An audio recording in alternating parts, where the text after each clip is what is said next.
Hey, everybody, welcome to season 5 of Classes of Mail. My name is Alan Gigax, and today we are going back to school.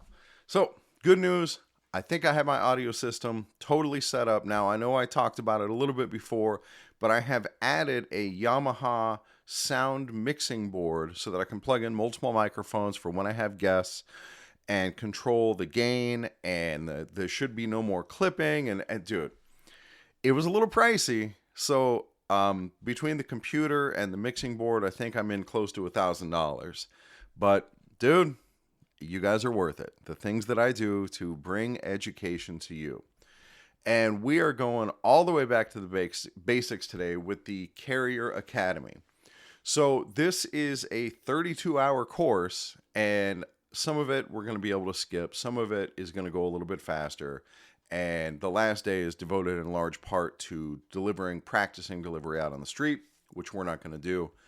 But we're going to go over this stuff, and it's essentially going to be a refresh of the Carrier Academy. And the good news is I taught this for a very long time, and in my opinion, I'm good at it, and I keep it lively and keep it interesting. And so that is the plan. So without any further ado, let's get and also, if you want, before we finish getting started, if you want this PowerPoint so that you can follow along, send me an email, classesofmail@gmail.com, and I will send it to you. But fair warning, these slides are terribly out of date. These are still the current slides that are being used in the Las Vegas Carrier Academy. And frankly, it's an embarrassment. There should be more. This should be updated in the documents that created the Carrier Academy. The stuff was supposed to be updated like every 6 months. And you're going to see when we get to some of these sections, like MSPs are still in here. And we haven't had MSPs for many years. So it is what it is. I do my best with the material that I'm given. And that means let's get started. All right, so this first slide, we talk about the facility, and which I guess, hey, I kind of covered that by talking about my microphone setup. And it's got the equalizer, and dude, it's pretty cool. And I'm connected with XLR cables like a real professional. Dude, ain't it something? And next is introductions. So my name is Alan Gigax, as you already know. And the reason that I came to the Postal Service is I was going to school to be a high school science teacher. And that was what I wanted to do with my career. And I took the job at the post office just to pay my bills and to get me through school. Back in the day, I'm old enough to remember a time when you could actually pay for school as you went. Like, it was affordable. And so I took as much as I could at community college, and then I transferred over to UNLV, and I was going to school to be a high school science teacher. And I was pretty far along in my degree. I already had my school picked out. I was getting close. And I just needed to pay my bills. And so I thought, well, I can go to school at night. A lot of the jobs that I had before that were in the service industry because I live in Las Vegas, and I had to work at night. And so with this job, I knew, well, reasonably knew, that I was going to work during the day. I could go to school at night and finish out my degree that way. So I took the job as a PTF in January of 2006. Actually got hired in like mid 2005, and then there was like this hiring freeze. And when I got the letter that said, hey, good news, you're hired at the post office, I quit my previous job and was like, all right, let's go deliver mail. And then typical government, typical post office, I did not start delivering mail for like 4 months. And so I looked at it as a temporary retirement. I had money saved up in like a 401k at my previous job. And I'm like, okay, I'm going to go out and enjoy these few months, enjoy retirement while I'm still young enough to do it. And then I'll go back to work. And so I cashed out my 401k, and I got to tell you, it was pretty great. I did a lot of traveling. I went to a bunch of national parks, did a lot of hiking, stuff like that. And then eventually in January, I started at the post office. And it was not going to be a career for me. Again, it was just to pay bills. And my first year as a letter carrier, I started as a PTF, and I started making like 16, 17 bucks an hour, something like that. And that was back in 2006. And so that was really good money. And at the time, teachers in Nevada were paid terribly. They're still paid terribly, but not as terrible as it was back then. And so my first year as a letter carrier, I wound up earning literally double what I would have earned my first year as a high school science teacher. And once I saw that, there's no way I could justify continuing to go to school to take a 50% pay cut. And so I wound up staying at the Postal Service, and here I am to this day. And it was like 7 years ago that the position opened up to be a Carrier Academy instructor. And I jumped at the chance as soon as I saw that that was available. That actually came up in my Facebook memories a couple days ago. As soon as I saw that that was available, I'm like, oh, dude, this is the job for me. And so I went through the qualifications, got qualified as a Carrier Academy instructor, and this is what I've been teaching ever since, or at least I was, until I got fired from the Carrier Academy for pushing for better conditions. If you want to hear those stories, if you haven't already, go back to the episode titled How I Got Fired from the Carrier Academy, and the other one entitled How I Got Fired from the Carrier Academy Again. Dude, good times. All right, so anyway, that's a little bit about me, your facilitator, and now we will move on. Next, we talk about the union, and I am a union steward. I am currently rerunning for office for our local branch. I know you've followed all the election stuff from the local branch, but anyway, I highly recommend joining the union. I am an advocate for the union. I am very much pro-union, and to me, the union is absolutely worth it. Even if you're currently dissatisfied with national leadership or even local leadership, there's still a great benefit to being in the union. And anything that you get from being in the union, to me, you have a moral obligation to pay that back. Whatever the wages are that the union bargains for, your health care, your things like that, and your job protections, your protection from management, all of those things come from the union. And so it's the reasonable, responsible, and I think moral thing to do to join that union and pay in to get those benefits. Otherwise, you're a freeloader. So that's a big part of why I joined the union. And I have been happy with my union membership, even though I'm not always happy with my union leadership. All right, moving on. We get into day 1, module 1, city carrier responsibilities. So in this module, we're going to go over the different responsibilities of a city carrier, just some of the basic things that are expected of you, like as an employee, just to work for the government. These are the things that are expected of you. We're going to go over some of the jargon that we use at the post office and talk about what we call things, maybe why they're called that. We're going to go over proper timekeeping, which is going to be on your scanner. We're going to talk about the scanners. We're going to go over a bunch of safety things, and we'll talk about the joint statement on violence and behavior in the workplace, because that is a critical document that guides how we're supposed to treat each other. So those are all kind of the basics about working at the Postal Service. So first, you as a city carrier have the most vital role in the post office, because you're the one who actually puts the mail in the box and picks up the mail, for that matter. At each end of that process, it is a city letter carrier who is doing that. And for good reason, we are who people think about when they think about the post office. They think about their mailman or their mail lady because we're visible. They don't think about mail handlers who are in the plant moving mail from place to place, which is not to say they're not vital. Of course, they are a vital part of what the post office does. But we really, as carriers, are the face of the Postal Service. And everything that we do, our job, is all laid out in this handbook. The handbook is called the M41. That is Mike 41, the City Delivery Carrier's Duties and Responsibilities. And you can find this, it should be at every carrier case. The case is where we organize mail in the morning. And under the ledge, like where you would set stuff down, there should be a little cubby, and inside of there is a folder, and in that folder is going to be the handbook M41.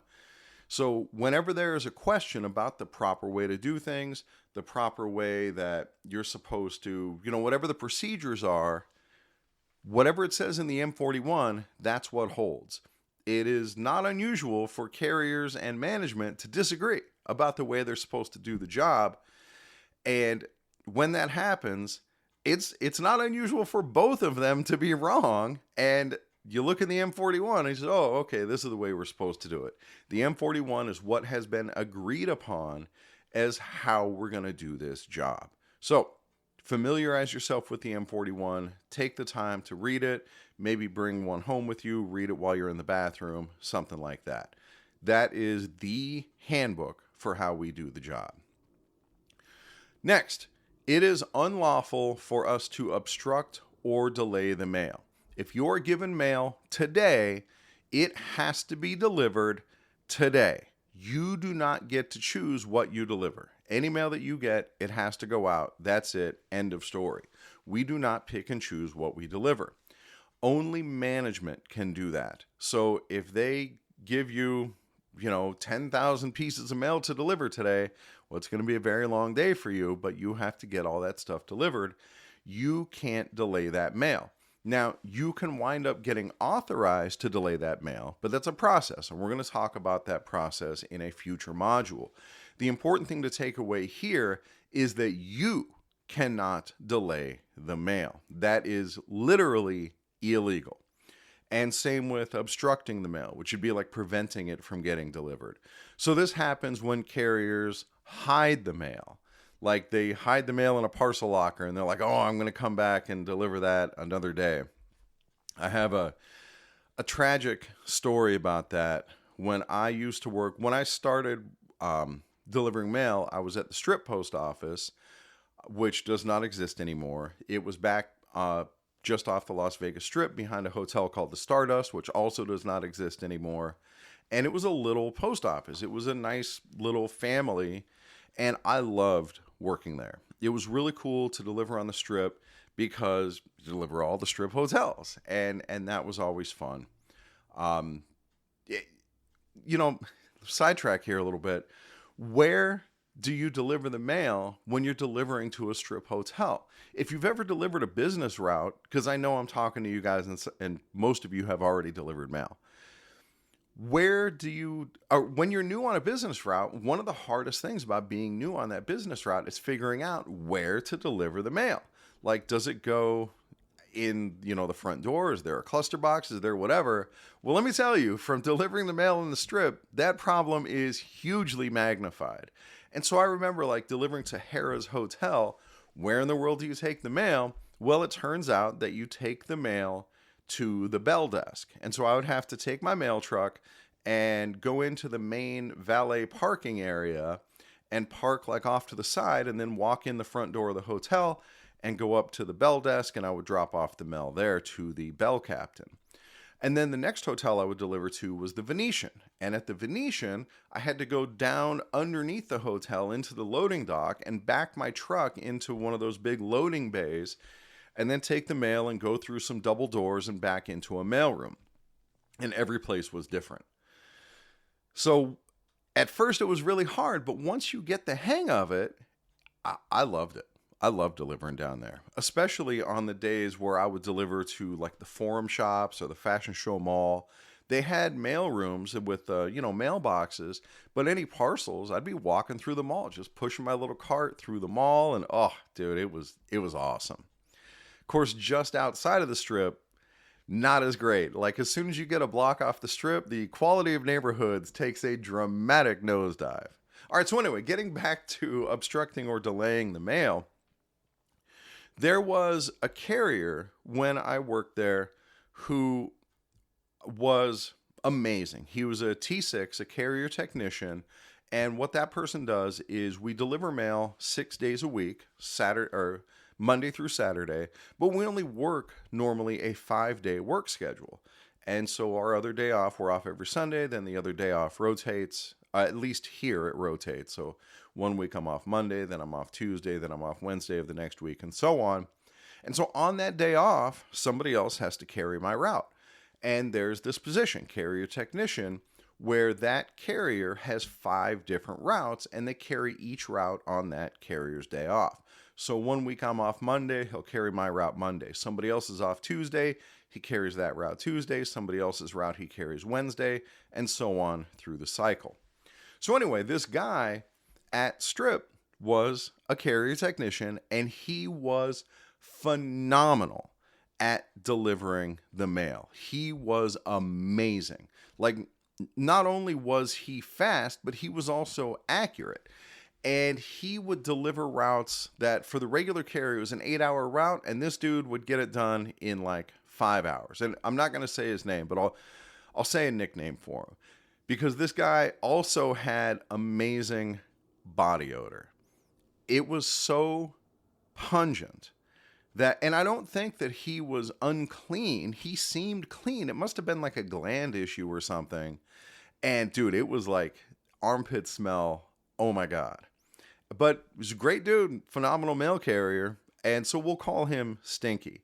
And dude, it was so bad that like when Stinky would walk across the floor in this small little post office, we only had like 12 routes, you'd have to wait and let the air settle before you could walk across the floor. Otherwise, you're going to walk through. It was like Pigpen, leaving the trail behind him. But again, the dude was a phenomenal carrier, nice guy. You know, nothing against him. I don't know what the issue was, but dude, great guy.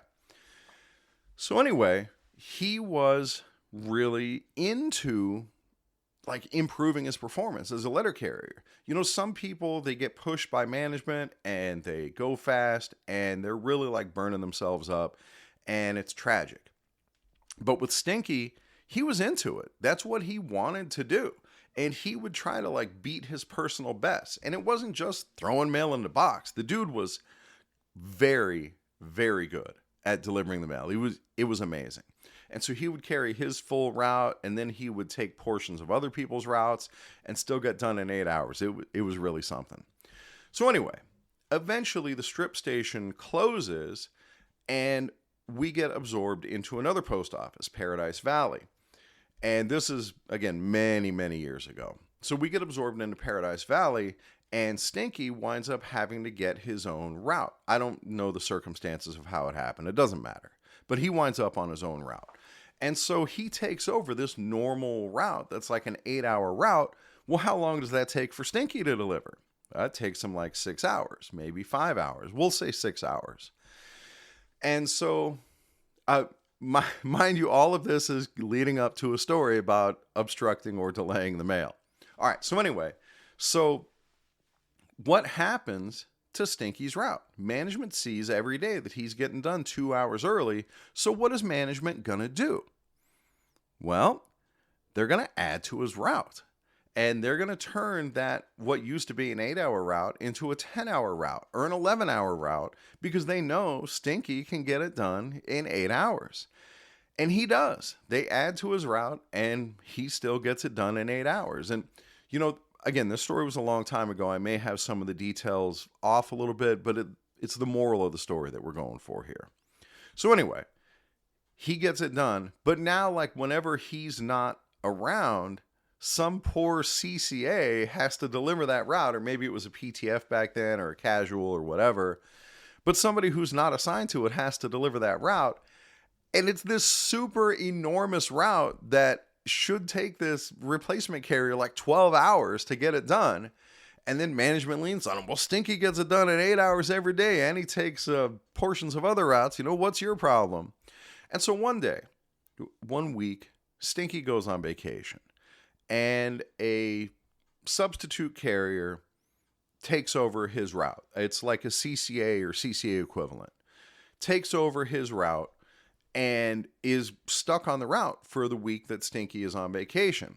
And so Stinky tells that CCA, we'll just call her a CCA, it doesn't matter, tells that CCA that, hey, look, I know my route is like way too long, and there's no way that you're going to get it done in 8 hours. And I feel bad that you have to fight with management every day because the route's so long. So here's what I'll do. I'm going to help you. So when you get to this point on the route, just take whatever mail you have left over and put it inside of a parcel locker. And then when you get off work, go into the parcel or into the accountables area and steal a mail key and bring it out to me. And then I'll go after work and go and deliver that mail. And so that's what happened, or something equivalent to that is what happened. And so this carrier was hiding mail out on the route and then stealing a key. And then Stinky was going out off the clock, off duty, and delivering the rest of the mail. Guys, this is wrong on so many levels. The big takeaway here, the big first thing is like, hey, if management, this is why you have to be able to stand up to management and be like, no, I can't get this route done in 8 hours. It's going to take me 11 hours. And if they don't like it, well, tough. That's how long it takes. It's a long route. What do you want me to do about it? All you can do is your conscientious job, and that's it. And if management doesn't like it, then there is no then. Then they can not like it all they want. That's still how long it takes. But doing things like hiding the mail is not a good option, because management got wise to what was going on and they blew up the whole scheme. And so this CCA who was stealing a key wound up getting fired for A, obstructing or delaying the mail, because hiding it in a parcel locker is not delivering it, and B, stealing a key. And then on top of that, of course, Stinky got in trouble too. And I think Stinky wound up being forced to retire, or he maybe even lost his retirement. I don't know. But he didn't work at the post office anymore. And that's tragic, because this was this phenomenal carrier who just gave more and more and more to the post office, more than anybody could reasonably be expected to give. And eventually it got away from him. And this is the kind of stuff that results. And so you have to set boundaries. You have to do the job the right way, in a way that's going to be sustainable. I'll tell you this. That's easy for me to say, being an 18-year veteran. I've been in the post office 18 and a half years now. I'm very close to 19 now. Anyway, it doesn't matter. And so, yeah, that's easy for me to say.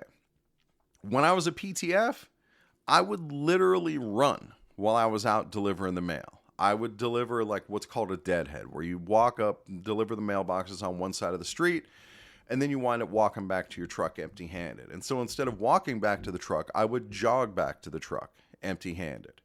And you would never catch me doing that today, but that's the way I was as a PTF. And I mean, I was only 30 years old. I had the energy. I had the weight to lose. When I started at the post office, I weighed around 290, and now I weigh around 220. And a big chunk of that weight fell off in that first year. And so that part of it was good. But there was a stretch where I worked about a month and a half without any days off at all, and the job just takes from you. It's physically demanding. It takes you away from your family, from your leisure, from whatever else, and like you don't know when you're going to get off work. There's all these issues, and so you have to try to find that balance. And I'll tell you, once I made career and was finally done being a PTF, and now I'm going to go get my own route, I had to leave the Paradise Valley Post Office and go deliver the mail somewhere else, because I didn't want that expectation that I was going to be like Stinky to follow me. I needed to go somewhere else where I could start over and like reset my pace into something that was going to be more sustainable. I like to think to myself that there's a pace that you have to work your 90 days, your first 90 days when you're on probation, that you've got to just burn through it, do the best you can, keep your head down, do what it takes to get through that probation.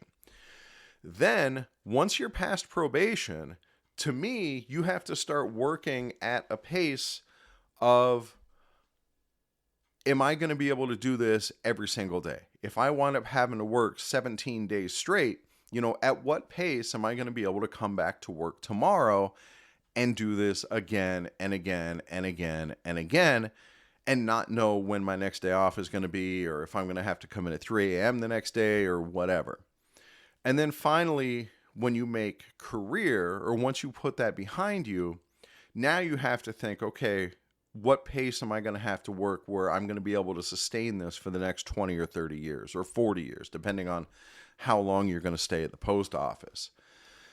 So those are your considerations as far as efficiency. This slide, I know you can't see it, is titled Providing Efficient Service. And to management, efficient means fast. But really, it's doing the job in a way that's going to be correct and sustainable. So it's unlawful to obstruct or delay the mail. Don't be like Stinky. All right, next, you want to observe courtesy when you're interacting with the public.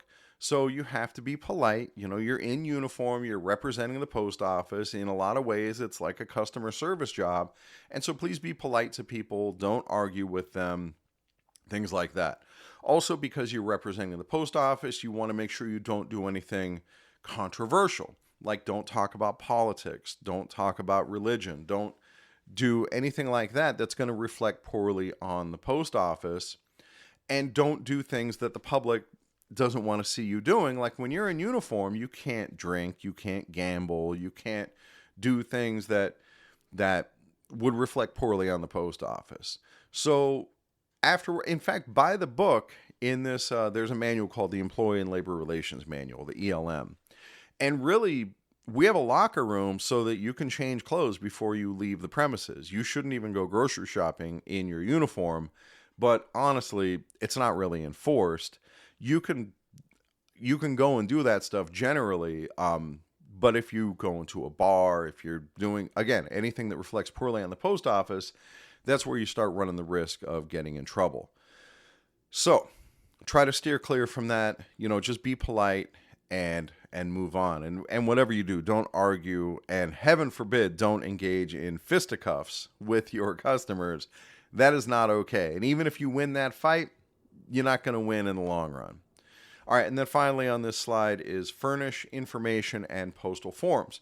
So people are going to stop you and they're going to ask you questions. They're going to want to know things about the post office. Like, a good question that you might get asked is, hey, how much does a stamp cost these days? So I want you to think about it, and how much does a stamp cost these days? A first class forever stamp. Well, when I was teaching regularly at the Carrier Academy, I used to know that because I knew I was going to ask this question. I think it's 78 cents right now. I'm not positive, but that's something that you may be asked. Even more often, though, you'll get asked, like, somebody would give you a big envelope, like what we would call a flat, which is like magazine sized, and it has 2 stamps on it. And they're going to ask you, is this enough stamps in order to send this? And the answer is not always easy. So it depends on the weight, it depends on the dimensions, it depends on the thickness, it depends on a bunch of things, and you may not know. In fact, there's a ton of things about being a carrier that the public is going to ask you that you may not know. And so in that case, make sure you have the phone number handy, either 1-800-ASK-USPS, that's 1-800-275-8777, or your station's phone number. You want to give them the public phone number for your station, not the employee hotline number. And if your station's anything like mine, nobody answers that number. They don't even answer the hotline number. But, you know, if you don't have the information, don't just fake it. You know, send them to somebody whose job it is to have that information. The other thing you'll get asked for all the time is directions. And, you know, people assume that you know where all the streets are. And once you've been delivering for a while, you really do get to learn where all the streets are. Or they'll ask, hey, do you have my mail? And, you know, most of the time you don't even know who they are. I don't know if I have your mail. Who are you? But can you give it to them? Well, it's something that's going to come up a little bit later in this class. Generally, yes, you can. You're allowed to give it to them, but you have to know who they are. So you'll have to check their ID. And the bigger thing is it has to not delay you unreasonably. And so if their mail is buried somewhere in there, especially if you're unfamiliar with the route, it's just not going to be practical to give them the mail. So most of the time, you're probably going to tell them no. All right, moving on. Next, we get into the basic rules about being employed with the Postal Service. Right up top, it says be diligent and prompt. So diligent means to put in an honest day's work. The union uses it's actually ensconced in our contract, in the Joint Contract Administration Manual, the words, a fair day's work for a fair day's pay. That is a basic principle of employment at the Postal Service. So you're going to put in that fair day's work, and they're going to give you that fair day's pay. And then prompt is to be at work when scheduled. If they want you to come in at 8, you better be there at 8, ready to work. I have found in my role as a union steward that when management tries to discipline a carrier for not coming to work, for calling in sick too often, they will cite a rule that you are supposed to be, out of our rule book. I think it's in the M41 that says that you are supposed to report to work promptly as scheduled. Well, prompt means on time, promptly as scheduled. And in fact, here on the PowerPoint slide, it's the very next thing. It says report to work promptly as scheduled and complete time records accurately. So that's what prompt is. It's being to work on time. And so it's something that as a steward, I will fight that when management tries to say that the carrier who was calling in sick was not prompt. Because, dude, promptness is about being tardy. So anyway, none of that. And then it's on this slide a third time, be prompt, courteous, and display a willing attitude. So guys, about this attitude, you will see regular carriers who've been in the post office a long time who have terrible attitudes, and they will sass management, and they will say no, and they will refuse to do things, and dude, they are grumps. They are grumpy.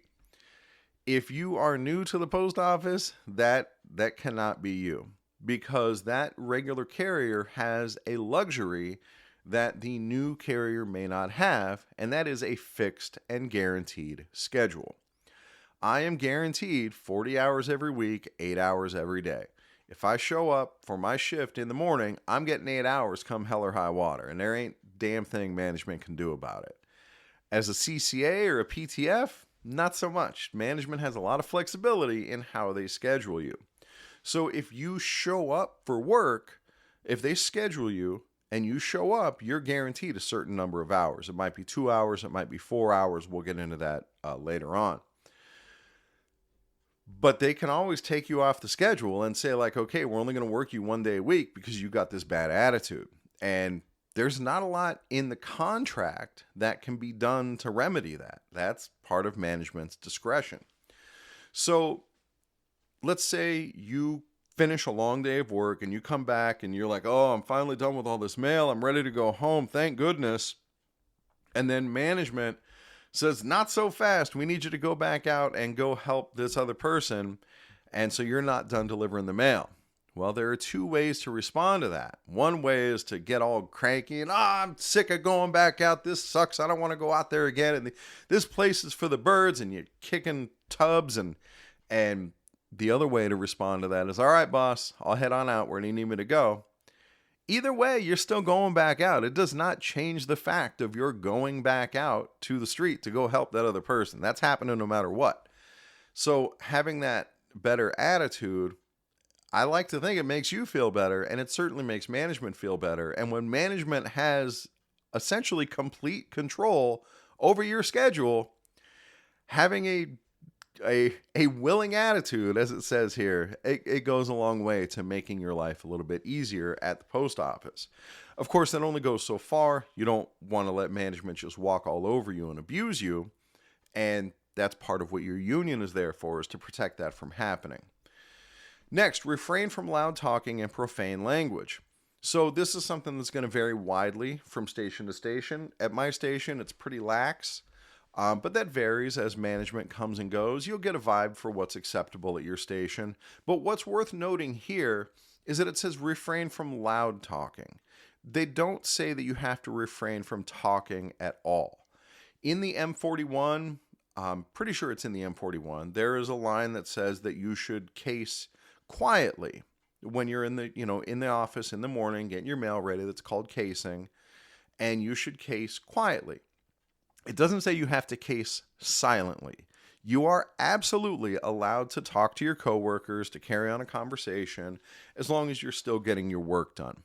So if management tries to pull this crap about what they like to call golden hour, where there's no talking at all and the whole place has to be silent, that is not okay, and that is a grievance that your union steward should be filing. You are absolutely allowed to talk.